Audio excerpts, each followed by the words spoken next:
Welcome everybody to our second episode of our podcast Echoes. For the methodology for this second episode is that we are going to use recordings that we did during the presentations of different classmates, and by using interesting fragments from the recordings we are planning to create some discussion talking about our projects, about general concepts, about again sociology, territory, for discussing what we do in our atelier, which is Architecture, Society and Territory B at Politécnico de Torino. Okay, so this fragment is actually from the Kazakhstan group. They are working on the bomb testing during the Second World War, and this is what we extracted from their presentation. The history of the territory more so than the future, but they kind of continued living there, slowly seeing the results of these this contamination that was happening, because you can't really see it. It only comes to light more, and the fact that cancer rates were rising and other diseases were the most significant call to action or to bring attention to it was when a poet interrupted the program to speak about it. This is happening during the Cold War in the Soviet part, but also during the Cold War, the same thing was happening in the USA part. Agree permanently to never use nuclear weapons, never to own them at all. So the result of this happening or being done to the people over Kazakhstan and different countries, and all of these authority, waste, contamination, but who is affected? The people that stay there, that slowly saw these, and they didn't know that. Yeah, but also the territory. It's not all just about the people. It's also about the surroundings, the nature, and everything. The earth per se. These people are getting sick because of what they eat, because all that they do this agriculture is being contaminated because of the radiation. I mean, it's a very... I think that the worst part is that they never said anything until too many years after that. And actually you can listen that this girl said something about a poem, which we have right here, and I'm going to read it to you, which is: "The time has come. If the world is not sad, and you, Kazakhstan, do not be sad. The world has been tested by you, Kazakhstan, if you can forgive, and long live the ban on testing." So I think that the whole idea of this poem, and that it was showed on broadcast television during an interruption to create this consciousness about the problem, it's a very... it's a very rich aspect that we can use, and that poems are not only... that can also turn into an element for, how do you say that? It's like a protest kind of thing. Yeah, like the poem itself acts like a protest element. I feel like they want to, in the poem, give Kazakhstan the idea that they have power, saying, if the world is not sad and you, Kazakhstan, do not be sad, because it's oh, thank you, you give us your land to do this testing, and now the world is thankful to you, so they're trying to be oh no, don't be mad, because you served us, but what do they have with this? But maybe I feel some people will be oh yeah, that's true, actually we did something good, so... Yeah, it's also really interesting, this... Living in friction. Architecture for uselessness. This is what Professor Camilo Boano stated about his class. And we can see actually this friction in these projects, this combination of forces seeking for benefit, power. What do you think about that? It's a constant clash of things. But I wanted to know, what do you understand by architecture for uselessness? I think it's talking about... I think it's a provocation. And it's maybe usefulness, because at the end of the day, architecture, it's not about decoration, and a lot of people mistake architecture or design for just a decoration. I think that architecture things are statements. For example, a bridge or even a home or even a monument could be a statement if we put meaning to it.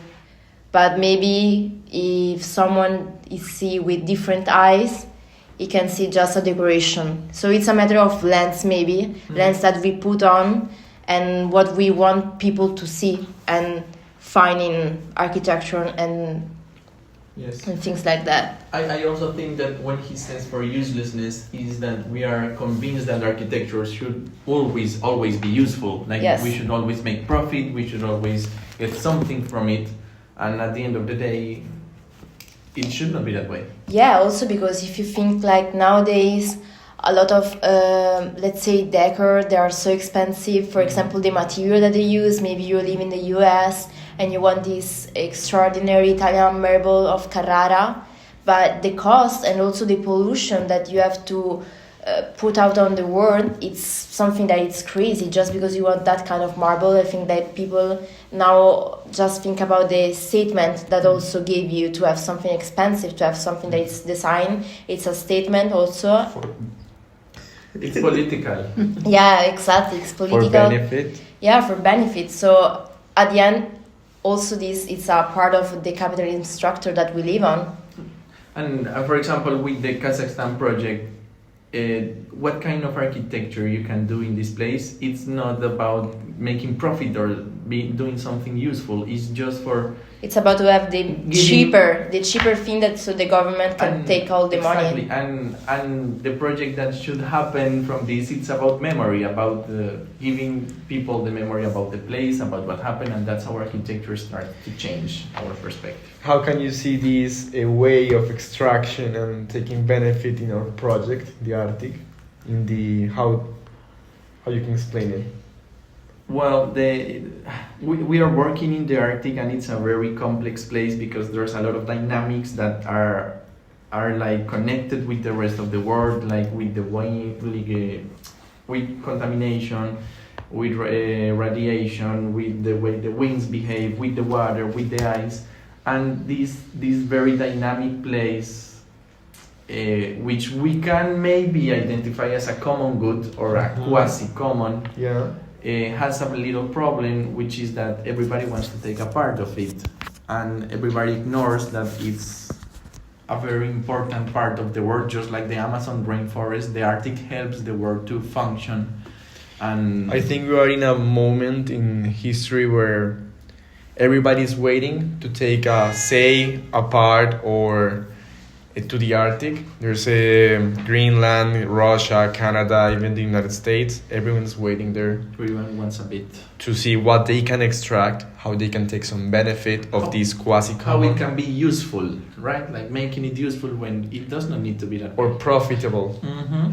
constructing, making cities. Yeah, it's like we are in a constant research for like profit in everything. Like we search for profit in everything, in nature, in like also the earth, and also with the mining, with the logging extraction and Yes. mining extraction also Yeah. that's happening in Sweden. Like for example, our project, it's all about this. It's all about taking advantage of lands that don't belong to the state, but they actually like lands that belongs to the Samis people from years and years and eras also, because it's such like an ancient population.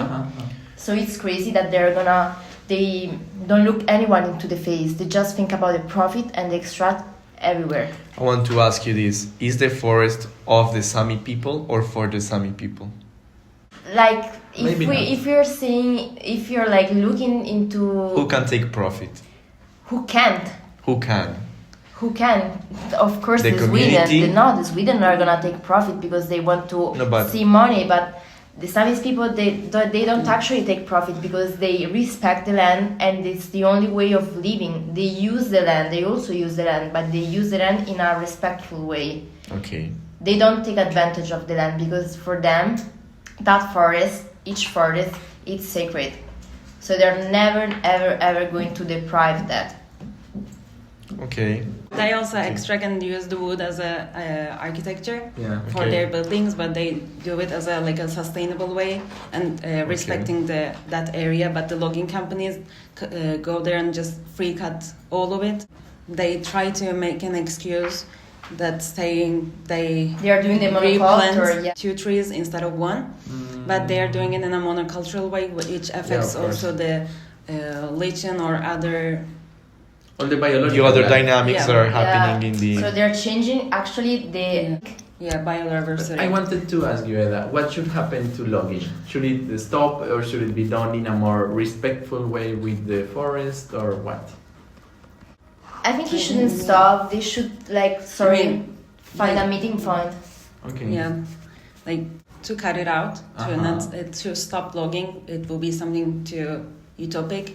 Yes. It wouldn't happen, but they can try to find a compromise between Sami people and between the industry and the Sami people. Okay. And they're also doing the logging mostly in the areas that they do the winter pasture, which is really important for them. Yes. Maybe they can also start doing in the summer pasture areas.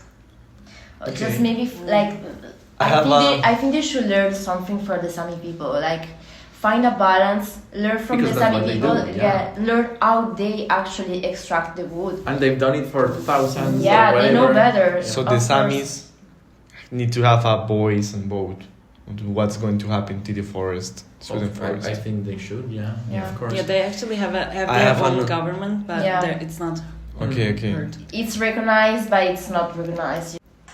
So guys, time's up. We're gonna to keep you hanging on this team, and we're gonna talk about it in next episode. See you. Bye. Bye.